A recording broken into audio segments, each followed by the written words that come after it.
أعوذ بالله من الشيطان الرجيم. بسم الله الرحمن الرحيم. الحمد لله رب العالمين. نحمده ونستعينه ونستغفره ونعوذ بالله من شرور أنفسنا ومن سيئات أعمالنا. من يهده الله فلا مضل له ومن يضلل فلا هادي له. أشهد أن لا إله إلا الله وحده لا شريك له وأشهد أن محمدا عبده ورسوله. سبحانك لا علم لنا إلا ما علمتنا إنك أنت العليم الحكيم. اللهم علمنا ما ينفعنا وانفعنا بما علمتنا وزدنا علما. اللهم آت أنفسنا تقواها وزكها أنت خير من زكاها أنت وليها ومولاها.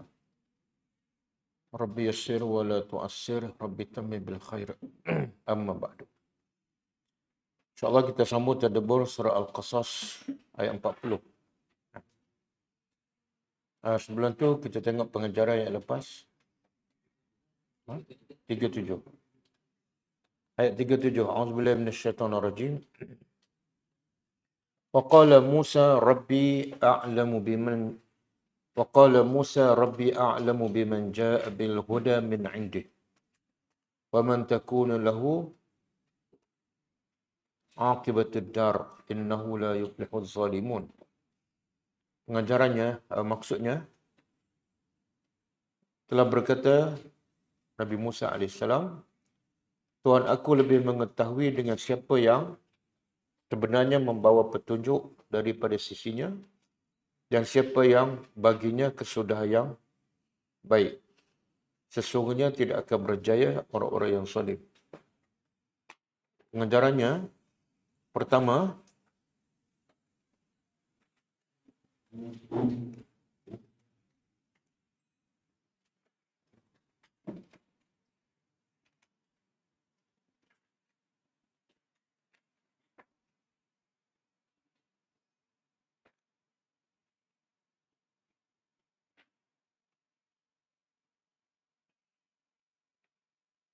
antara sebab utama kejayaan manusia ialah tidak melakukan kezaliman.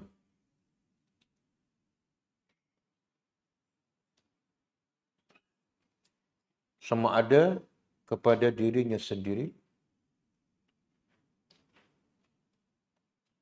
atau kepada orang lain.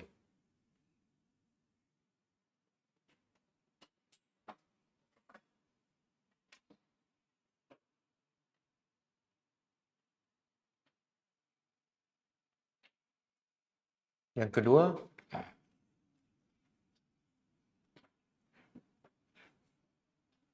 sesiapa yang beriman dengan petunjuk Allah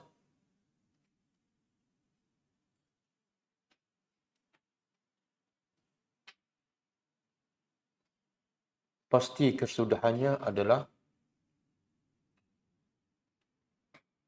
baik dan berjaya di dunia dan di akhirat.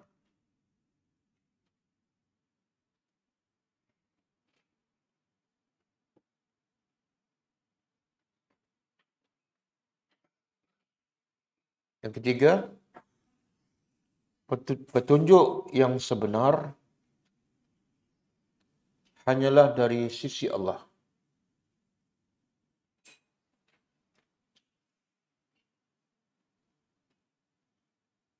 Adapun selain daripada itu, ia adalah hawa nafsu.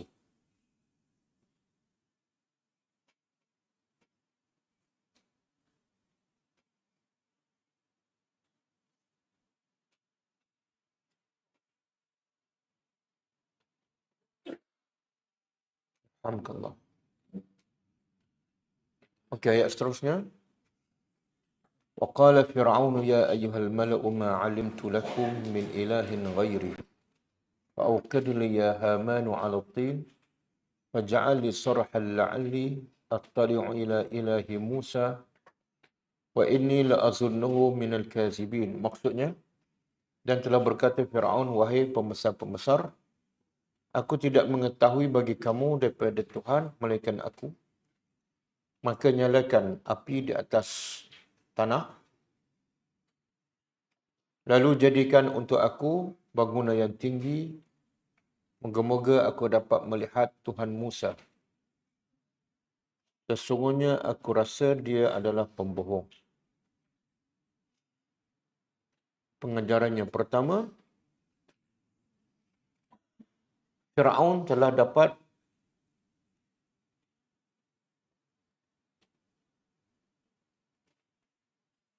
memperbodoh dan menguasai pembesar-pembesarnya dan rakyatnya agar menerima apa sahaja yang didakwa walaupun tidak masuk akal.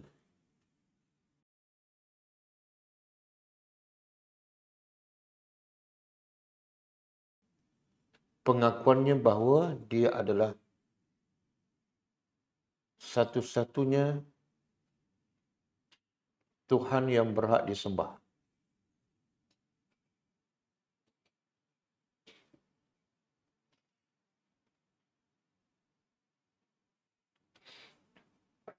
Yang kedua,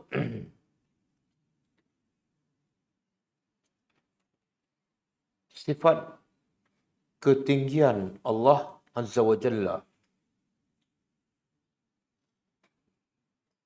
sama ada dari segi zat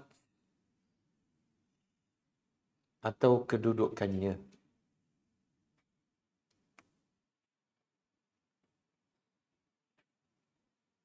Oleh kerana itu, Firaun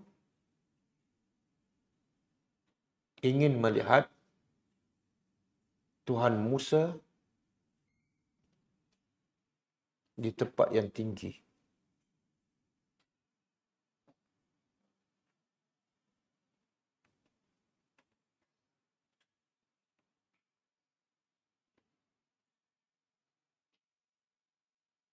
Yang ketiga,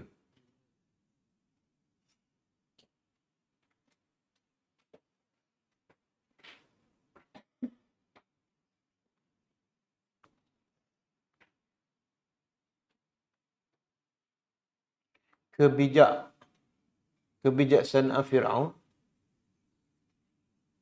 dari segi pembinaan yang memilih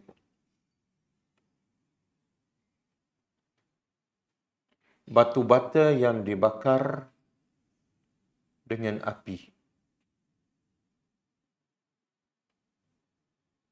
untuk membina bangunan yang kuat dan kukuh.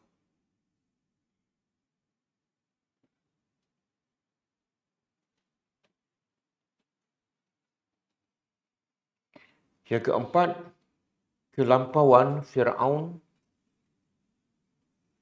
dan kesombongannya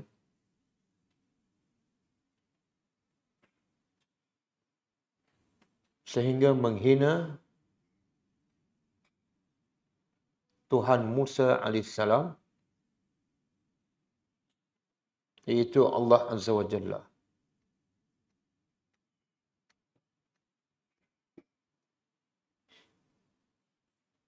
Yang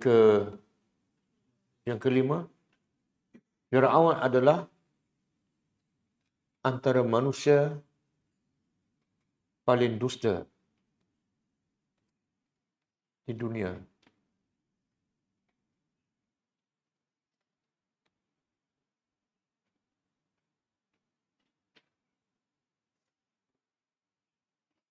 Okey, ayat 38, 39.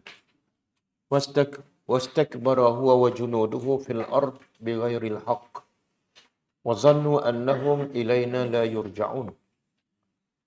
Maksudnya, dan dia telah sombong dia dan tenteranya di atas muka bumi iaitu di Mesir tanpa hak.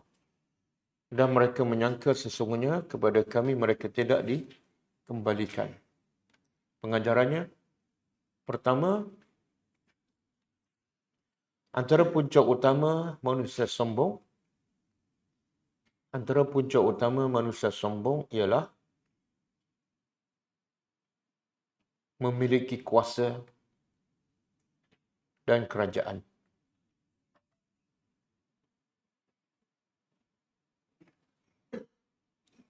Sebagaimana Fir'aun dan Namrud.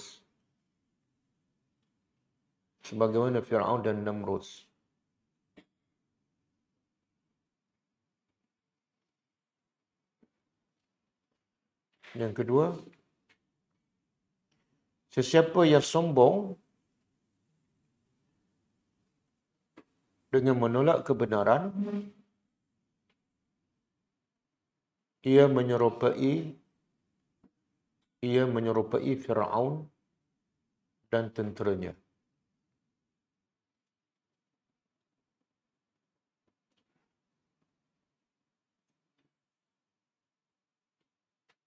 Yang ketiga,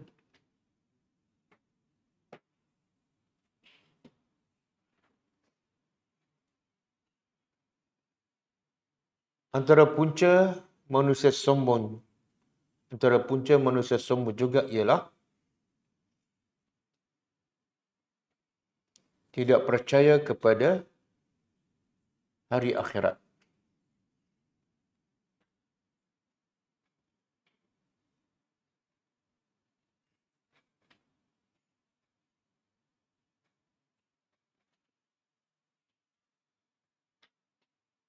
Maka mereka akan melakukan apa sahaja mengikut nafsu semasa di dunia.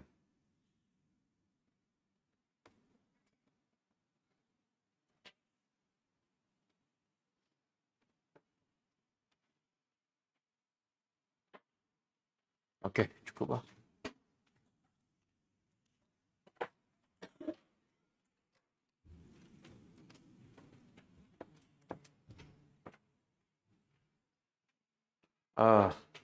Ayat 40 kaitannya ialah sambungan kisah Nabi Musa AS dengan mad'unya Fir'aun. Semalam Allah beritahu setelah Fir'aun mendakwa dia adalah satu-satunya Tuhan yang berhak disembah, kemudian dia cuba memperlekehkan Tuhan Nabi Musa dengan menyuruh menterinya Haman untuk membina satu bangunan tinggi. Kononnya untuk melihat Tuhan Musa. Kemudian Allah beritahu Fir'aun dan tenteranya sombong. Okey, kemudian apa berlaku? A'udzubillahi minasyaitonirrajim. Wa akhazna, lalu disebabkan kesombongannya, lalu akhaznahu, kami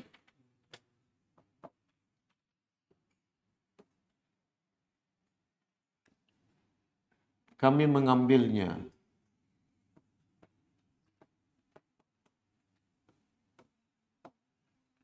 Wa junudahu, dan tenteranya.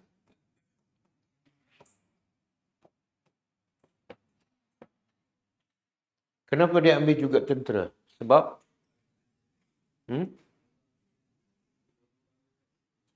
sebab tentera adalah pengikut. Siapa yang ikut orang zalim, maka dia adalah zalim. Fanabaznahu, lepas kami ambilnya, lalu nabaznahu, kami campakkan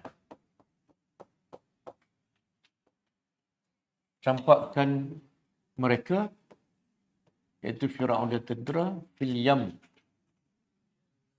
Al-yam ni laut. Laut apa ni?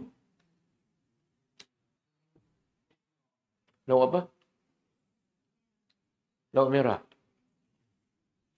Tapi Allah tak sebut. Dalam tafsir dia sebut Laut Merah. Okey. Kemudian Allah perintah. Setelah Allah bagi tahu hukuman balasan orang yang sombong, iaitu Allah tenggelamkannya ke dalam laut dengan tenteranya sekali. Maka Allah perintah, fanzur. Unzur apa dia? Ada daripada perkataan an-nazar. An-nazar boleh jadi dua maksud. Pertama dengan basirah. Yang kedua dengan ain, mata. Ataupun basar. Kalau nazar dengan basirah iaitu dengan hati. Kalau nazar dengan ain ataupun basar, melihat dengan mata. Jadi sekarang Allah kata perhatikan. Perhati dengan apa? Dengan akal ataupun dengan mata.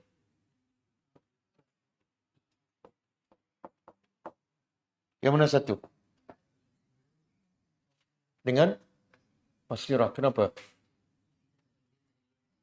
Sebab kita tak nampak pun tempat tu. Jadi kita boleh berfikir. Jadi Allah kata perhatikan dengan akal kamu. Kaifa, bagaimana, kana adalah akibah, kesudahan. Kalau akibah saja macam semalam kan, akibah itu dar, menunjukkan apa? Kesudahan baik ke buruk? Baik. Tapi bila ada zalim di belakang, kesudahan tidak baik. Kesudahan orang yang zalim.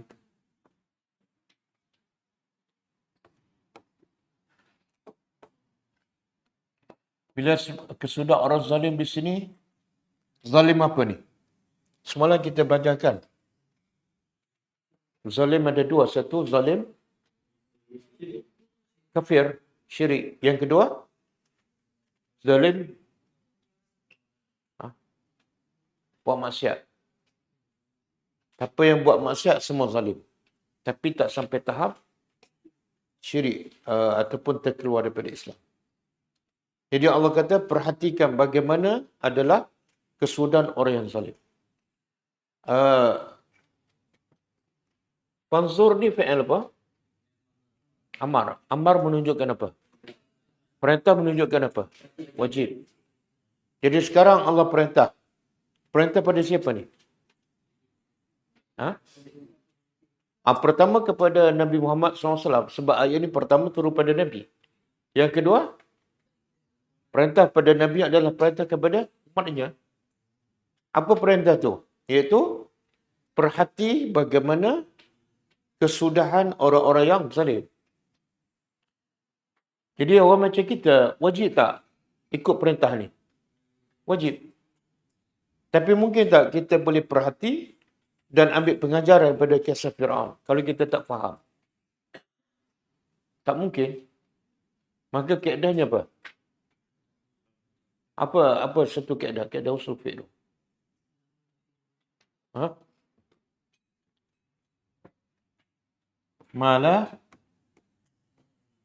Mala yutimul wajib illa bihi fahuwa wajib.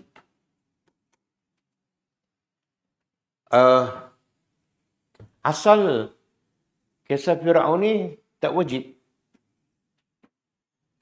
Untuk kita ambil pengajaran tak wajib. Tapi bila Allah kata fanzur, maka wajib. Jadi satu kaedah, mala yutimul wajib. Apa yang tidak sempurna, sesuatu kewajipan, melainkan dengan sesuatu itu, maka fahuwa wajib. Sesuatu yang asalnya tak wajib, jadi wajib. Boleh faham kaedah ni? Contohlah ambil wudu. Ambil wudu wajib ke sunat? Wajib ke sunat? Sunat. Sebab tu semua kita sekarang ada wudu tak? Bukan semualah. Kalau ambil wudu tu wajib, yang tak ada wudu berdosa. Betul? Salat wajib tak? Wajib. Tapi salat sempurna tak tanpa wudu? Jadi apa yang tidak sempurna sesuatu kewajipan seperti solat, melainkan dengan sesuatu itu, iaitu wuduk. Salat tak sempurna melainkan dengan wuduk. Maka wuduk ketika itu menjadi wajib. Wajib mengambil pengajaran daripada kisah Fir'aun. Dan kewajipan mengambil pengajaran tidak akan sempurna kecuali dengan faham Al-Quran. Maka faham Al-Quran adalah wajib. Itu kaedah. Kaedah ni digunakan oleh Syekhul Islam Ibn Taymiyah. Dia kata, hukum faham Al-Quran adalah wajib. Kaedahnya ni. Okey? Okey. Sekarang Allah perintah wajib. Maka wajib ke atas kita. Apa pengajaran? Yang Allah suruh ni apa dia?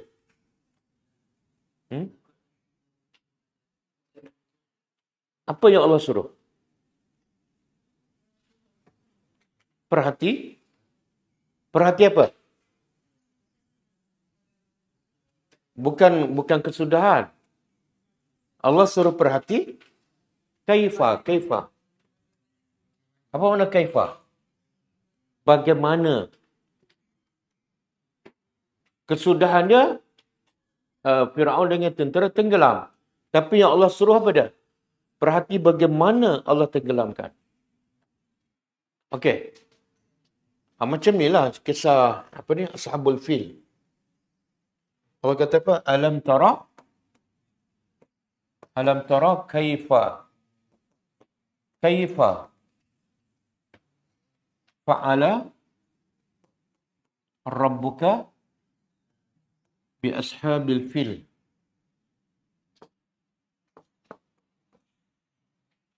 Okey, sekarang Allah suruh perhati juga. Alam tara dengan fanzur maksudnya lebih kurang.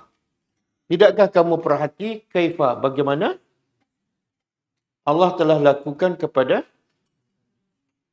Okey, macam mana tu? Ya Allah suruh apa dia? Yang kisah Ashabul Fil. Apa yang Allah suruh? Perhatikan apa? Tak, soalan dia kaifa. Allah sebut kaifa. Allah tak kata perhatilah.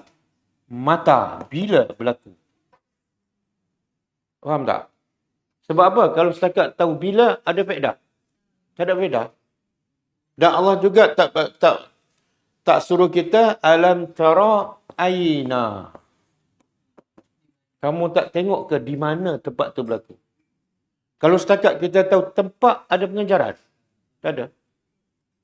Bila kita dapat pengajaran? Iaitu, bila kita perhati bagaimana Allah hancurkan tentera bergajah.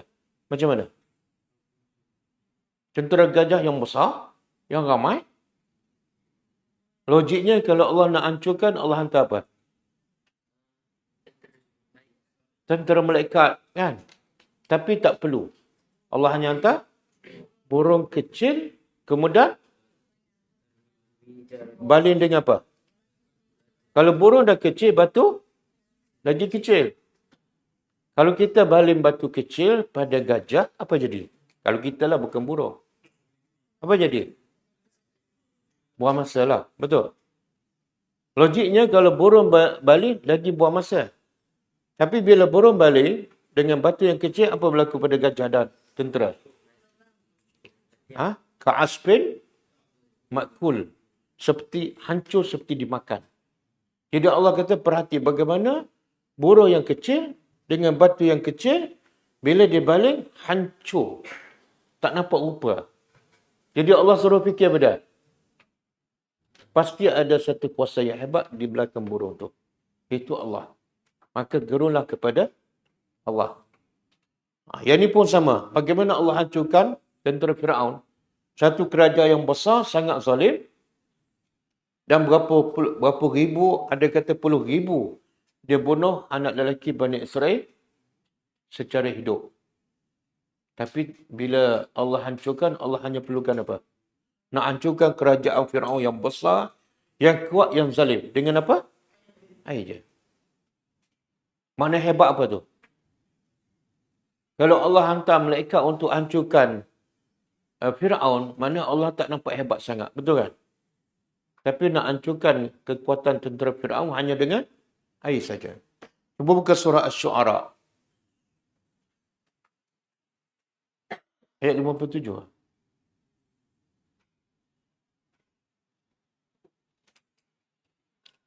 Okey, tengok proses kaifa ni. Bagaimana Allah nak hancurkan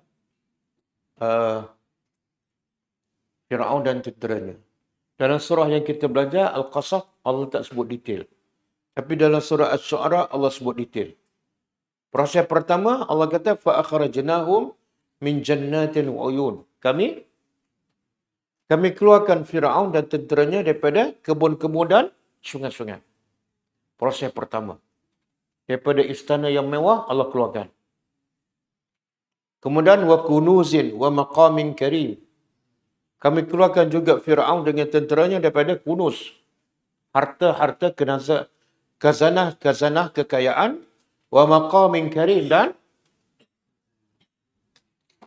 tempat-tempat yang hebat. Parlimen.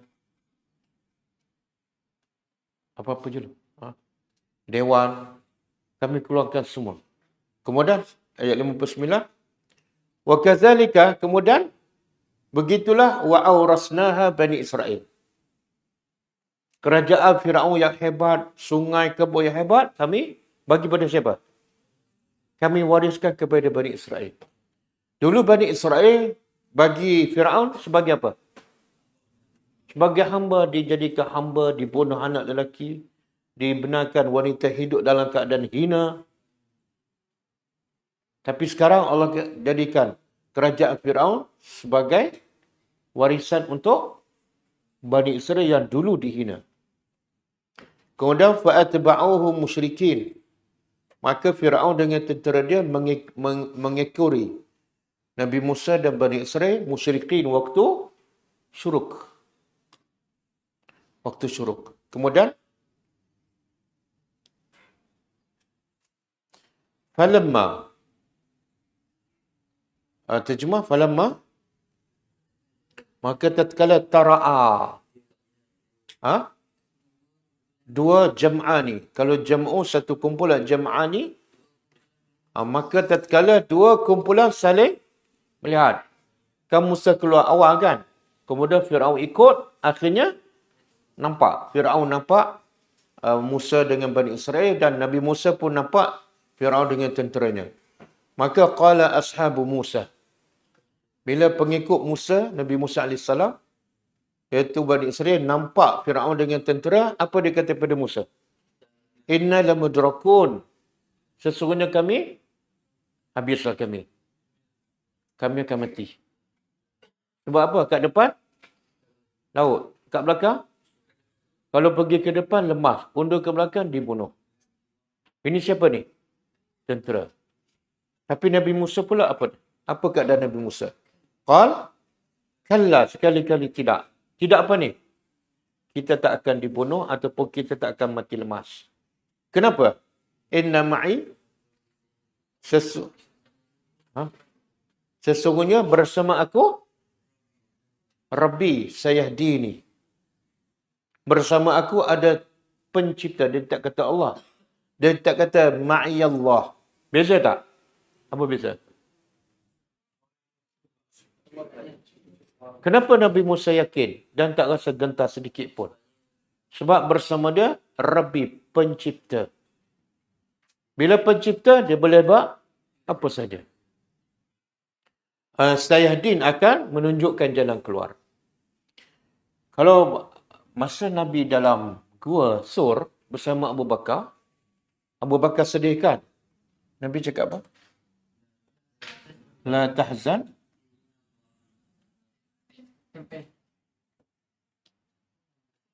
La tahzan. La tahzan. Innallaha ma'ana. Kenapa masa Nabi Musa bersama Nabi Musa ada tak pengikut? Tapi kenapa dia kata ma'i, bersama aku? Dan ketika Nabi Muhammad Ada tak pengikut dalam Gua Sur? Ada seorang je, tapi Nabi kata ma'ana, bersama kami. Kenapa Musa cakap bersama aku? Pada pengikut dia ramai. Sebab pengikut dia tak yakin. Yang yakin aku seorang je. Faham tak? Tapi bila Nabi Muhammad cakap, ma'ana bersama kami. Sebab apa?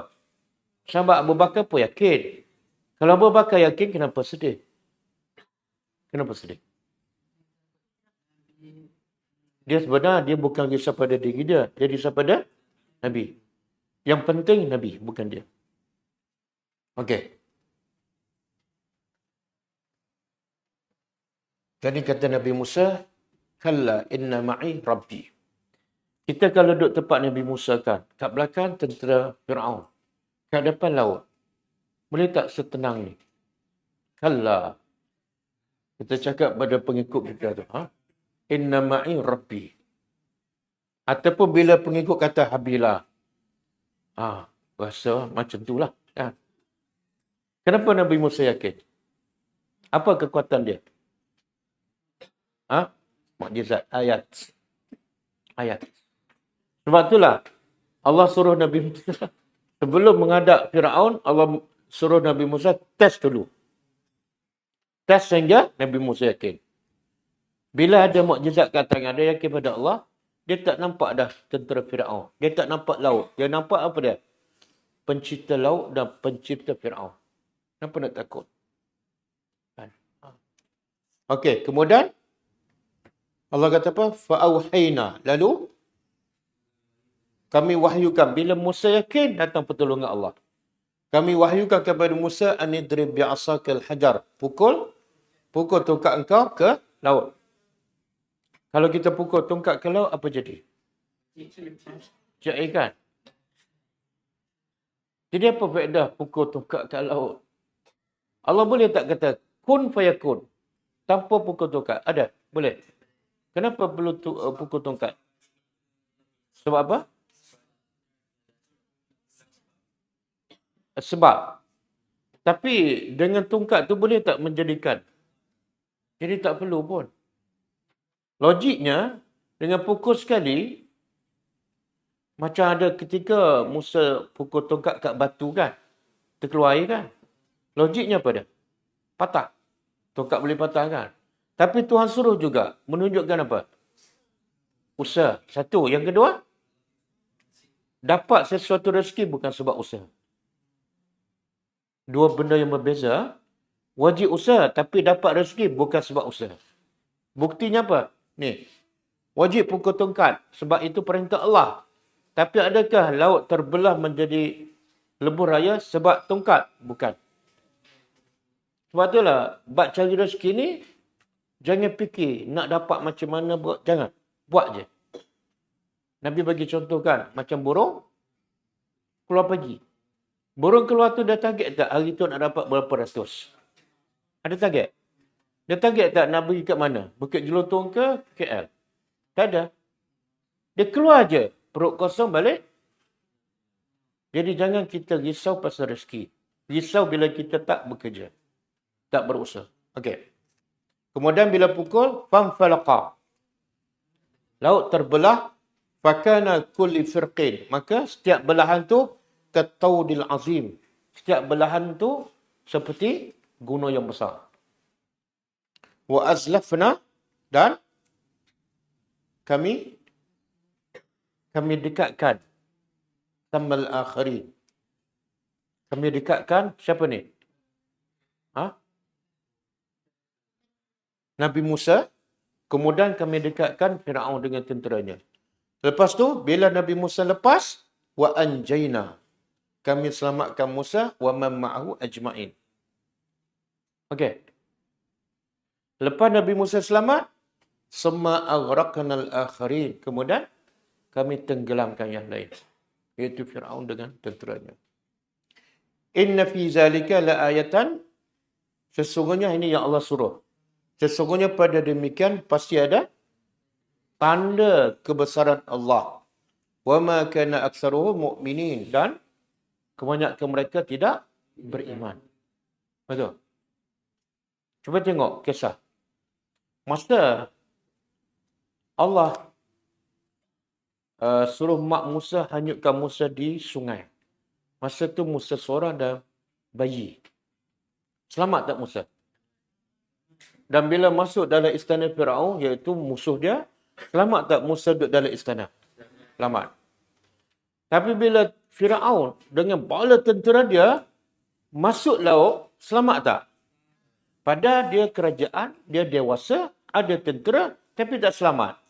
Musa bayi duduk dalam kotak, dalam sungai, selamat. Pengajarannya apa? Kalau ikut perintah Allah, selamat. Walaupun logiknya tak patut selamat. Ha. Kalau tak ikut perintah Allah, tak selamat. Walaupun logiknya, selamat. Betul? Itu satu. Yang kedua,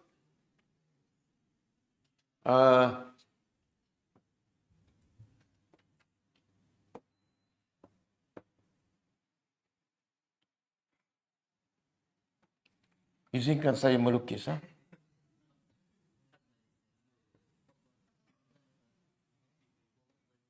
Ini apa ni? Tabut. Tabut apa dia? Kotak yang isi Nabi Musa masa mak dia hanyutkan. Ini belum siap dah tahu. Hebat pelukisnya. Buat bumbung dah tahu istana. Okey.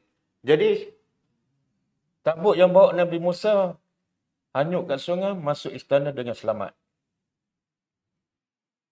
Tapi bila Allah nak hancurkan Firaun, Allah keluarkan Firaun dengan tentera dia daripada istana, pergi ke laut besar, mati kat sini. Nampak? Dan akhirnya istana ni diwarisi oleh siapa? Istana dan kerajaan oleh Bani Israel. Allah Maha Berkuasa. Pengajarannya apa? Apa pengajarannya?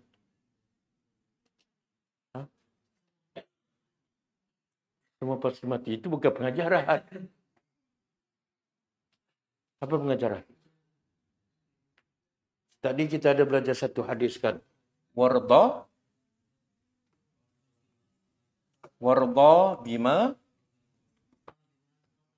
bima qasamallahu laka takun aghnan nas. Ini pengajaran dia. Apa maksud? Warda, redalah bima qasamallah, dengan apa yang Allah bahagi kepada engkau. Apa yang Allah bagi rezeki ke, kesihatan ke, takdir ke, redalah. Maka engkau akan jadi apa? Takun aghnan nas. Kamu akan menjadi orang paling kaya. Nabi Musa, Bani Israel reda. Akhirnya siapa yang menguasai kerajaan? Bani Israel. Okey? Masalah kita ialah banyak tak puas hati dengan takdir Allah. Sebab tu kita sentiasa miskin. Sentiasa meminta, sentiasa mengharap. Okey. Soalan. Kenapa Allah masukkan Firaun dan tentera kat laut? Allah boleh tak nak hancurkan Firaun sebelum sampai ke laut? Ada angin. Allah hancurkan kaum Ad dengan angin. Allah hancurkan kaum Samud dengan suara. Kenapa yang Firaun ni Allah biar dia masuk laut? Sebab Firaun bangga dengan sungai. Ada dalil? Apa dalil? Surah Ghafir ayat 51.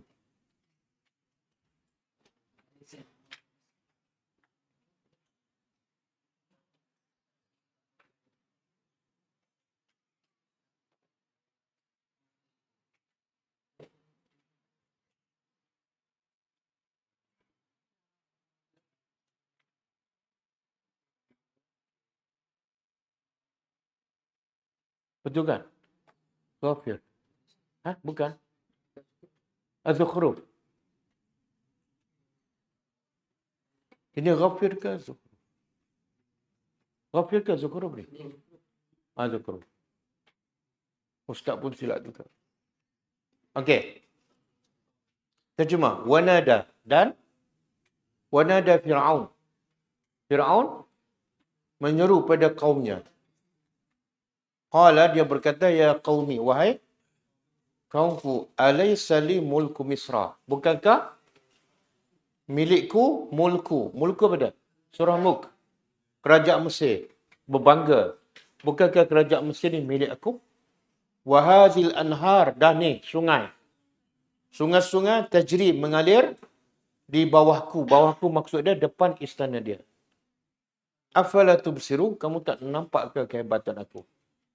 Jadi kata ahli tafsir, bila Firaun berbangga dengan sungai ataupun dengan air, Allah binasa dengan air. Apa saja kita bangga, Allah akan binasakan dengan yang kita bangga. Contoh lain dalam Quran. Cuba buka surah Yasin.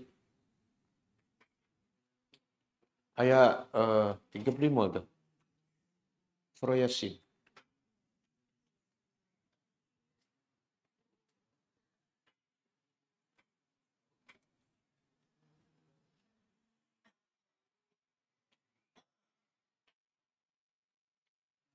Okey. 36 ke? Bukan ni. 40 ke?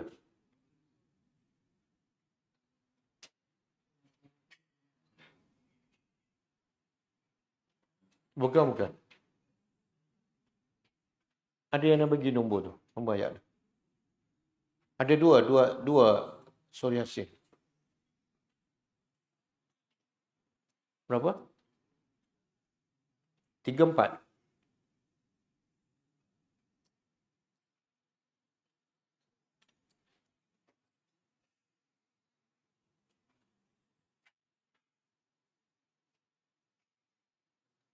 Bukan. Cuba undur sikit.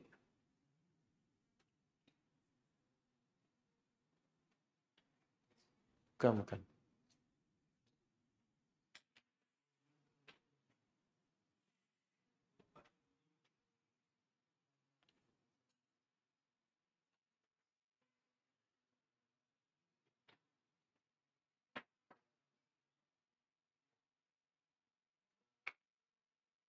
Ada kan? Ni bagi.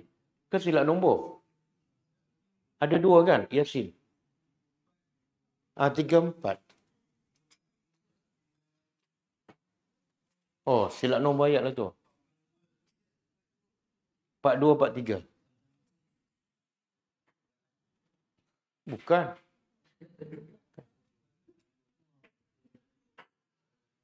Tak ada siapa hafal Yasin ke? Oh, sakit. Yasah. Bila dia kata ana aksaru minka malan wa a'azzu nafara. Oh. Oh, kafi. Rindu pada Yasin, Sorry. Al-Kahfi. Ana silap tulis nama surah. Itu bahaya Yasin, sebab selalu Yasin, keluar Yasin je.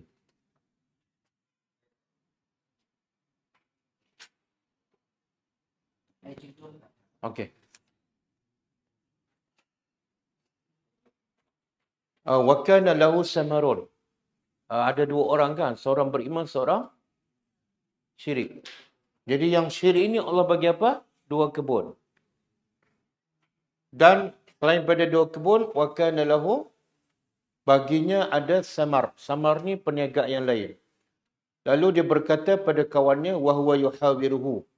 Sambil dia bercakap, berdialog dengan kawan dia, apa dia kata? Ana aksaru minka malan wa a'azzu nafara. Aku lebih banyak harta kebun, iaitu, dan lebih banyak nafar, pengikut, pekerja, pegawai, staff, follower. Kan? Kemudian wadakhala jannatahu. Dia pun masuk kebunnya wa huwa zalimul li nafsi. Dalam keadaan apa? Kan dia masuk kebun dia. Kenapa zalim? Dia bukan masuk kebun orang. Ha? Ha? Sombong. Masuk dalam keadaan sombong adalah zalim. Okey? Jadi dia berbangga dengan kebun dia. Cuba lompat ayat 40 berapa dah? Okey, ayat 42. Sebab dia berbangga dengan kebun, apa jadi dengan kebun dia? Wa uhita bisamarihi. Maka musibah meliputi kebunnya, wa asbaha yuqallibu kaffaihi. Maka dia menjadi yuqallibu apa dia? Yuqallibu apa dia? Membolak-balikkan kaffai ni. Sebagai tanda apa ni? Kita bila balik rumah, tanya, ada beras? Isteri jawab macam ni je. Dia tak cakap, mana apa tu? Liau. Inilah gambaran. Akhirnya Allah hancurkan kebunnya macam padan jarak pada tukuku. Kemudian, semua ala ma anfaqa. Semua dia infak untuk kebun. Bajanya, masanya, kosnya, semua hancur. Wahya khawiyatun ala urusya. Para-para untuk letak buah pun semua runtuh, roboh. Wa yaqulu ya laitani lam usyrik bi rabbi ahada. Dia berkata, alangkah baiknya kalau aku tidak. Jadi puncanya apa dah? Syirik. Punca dia syirik? Ar-ra'ahu istaghna. Dia melihat dirinya serba cukup. Surah Al-Alaq. Okey, kita balik pada ayat kita. Kita tak boleh lama malam ni sebab ada satu majlis. Majlis balik kampung kan. Okey. Jadi jangan bangga dengan apa yang kita miliki. Kemudian Allah kata apa? Waja'alnahum. Dan kami jadikan mereka a'immatan. A'immah jamak. Satu apa dah? Imam. Satu imam. Kalau ramai, a'immah. Kami jadikan mereka, iaitu Fir'aun dengan tenteranya sebagai imam-imam. Imam mana ni? Imam solat ke imam apa ni? Imam ialah man yuqtada bihi. Bagaimana Allah jadikan Nabi Ibrahim sebagai imam. Bukan pemimpin. Tapi orang yang diikuti. Jadi orang yang diikuti ni bukan mestinya baik. Yang diikuti dalam bab jahat pun dia panggil imam. Imam kat mana? Imam perompak. Imam juga. Jadi Allah kata, kami jadikan Fir'aun dengan tenteranya imam-imam. Yang yada'una. Mereka yada'una apa dah? Menyeru, mengajak. Ila nar. Ke neraka. Kemudian wa yaumul qiyamah. Dan hari kiamat la yunsarun. Mereka tidak ditolong. Sedangkan tentera Fir'aun ramai tak? Tapi satu pun tak boleh tolong. Okey, apa maksud jadi imam ni? Maksudnya cuba buka hadis tu.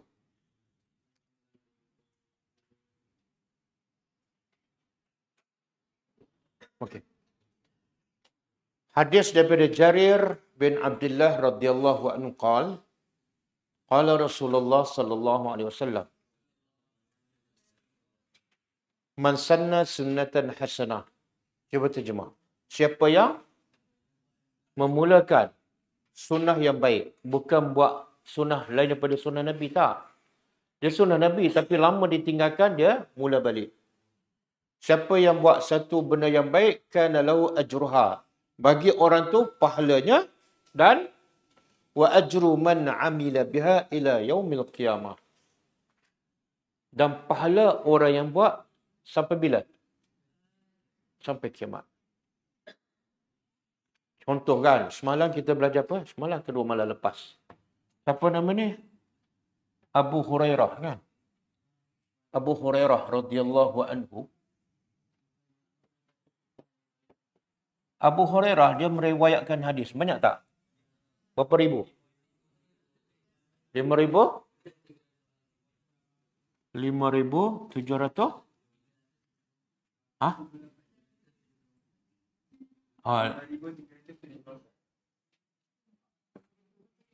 5K lah. Ha?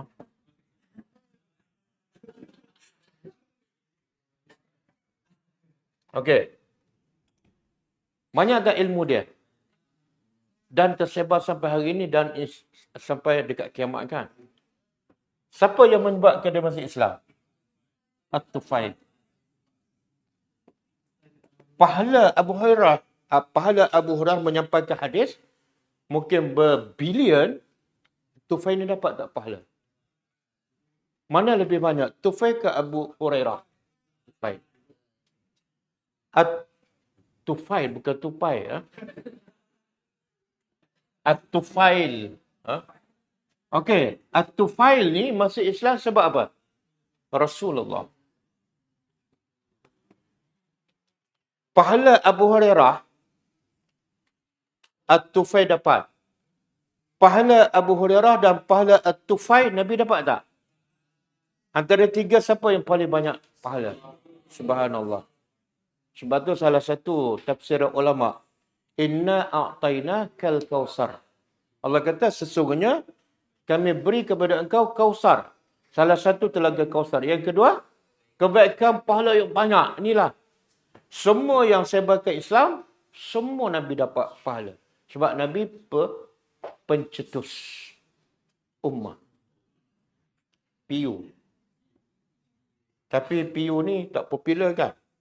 PU lain yang popular. Okey, Nabi kata apa?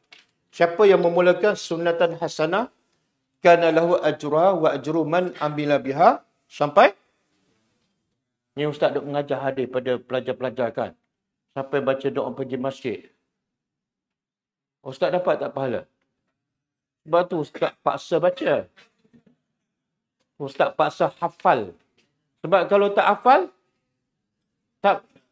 pelajar tak amal. Kalau pelajar tak amal, ustaz tak dapat pahala. Cerdik tak? Itu MLM. Okay. Kemudian, وَمَا سَنَّ سُنَّةً سَيِّئَةً. Terbalik. Siapa yang memulakan sunnah yang jahat, kana alaihi wizruha. Dia dapat dosa. Bukan dosa dia saja. Wa wizru man amila biha ila yaumil qiyamah. Semua dosa orang yang buat hasil kejahatan dia, semua dia tanggung. Firaun buat zalim, bunuh. Semua yang buat apa yang Firaun buat, Firaun akan dapat. Sebab tu Allah kata kami jadikan Firaun sebagai imam. Imam yang diikuti, dia dah mati. Tapi orang ikut. Jadi jangan buat jahat. Apa lagi? Kita sebagai pencetus. Orang kat kampung kita tak tahu pun belaga ayam. Kita mula tangkap ayam, belaga ayam.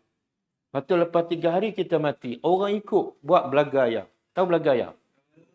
Sampai puluh-puluh tahun. Kita dapat tak dosa tu? Kalau tak bertaubat. Sebab tu sampai ke ilmu. Okey, hari ni Ustaz suruh hafal hadis kan? Hafal. Malam ni hafal dalam bas. Lepas tu amalkan. Sampai pada keluarga. Supaya apa? Supaya apa? Tak dapat pahala lebih pada belajar. Okey, kita balik pada ayat kita. Ada 2 minit lagi.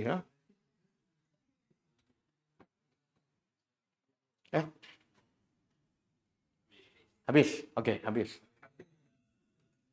Tengok Allah Maha Adil. Firaun dengan tentera dia, Allah jadikan imam sebagai imam yang membawa ke neraka.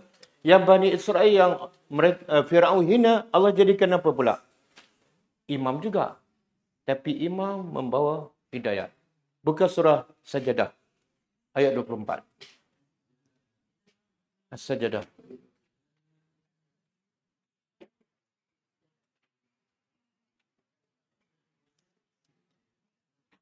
Okey. Terjemah waja'alna. Kami jadikan minhum, baik, daripada mereka, iaitu daripada sebahagian daripada Bani Israel. Kami jadikan apa? A'immah. Imam juga yang diikuti. Tapi imam yang tadi yad'u ilan nar. Yang ni yahduna bi amrina. Mereka mendapat hidayat daripada kami dan mereka mengajak orang supaya ikut hidayat kami. Mereka menjadi a'immah. Apa kelebihan Bani Israel? Sehingga Allah jadikan sebahagian mereka imam yang diikuti dalam perkara baik. 2. 1. Lamma sabaru. Sebab mereka sabar. Diuji, diseksa oleh Fir'aun, mereka sabar.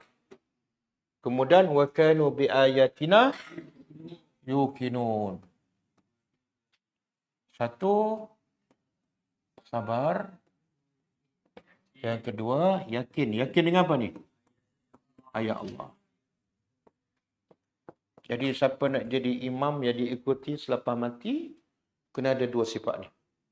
Sabar dan yakin dengan ayat Allah. Mungkin tak dia yakin dengan ayat Allah kalau ayat Allah dia tak faham. Tak mungkin. Okay? Jadi bila nak balik kampung, bawa dua ni. Sabar. Sabar apa? Jangan mak kita pula sabar kejut subuh kita. Tak. Kita sabar mengejut adik-beradik kita. Boleh? InsyaAllah. Kita akan sentiasa dapat report. Okey, cukup. Ada soalan?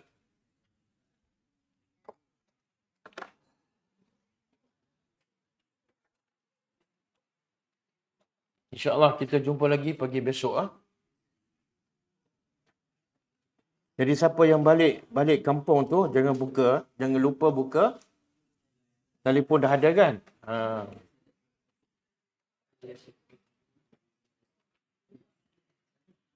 Okey, kita tutup dengan baca tasbih kafarah. Subhanakallahumma wa bihamdika asyhadu an la ilaha illa anta astaghfiruka wa atubu ilaik. Assalamualaikum warahmatullahi wabarakatuh. كتاب الله ترق جنانه وتنى العظيم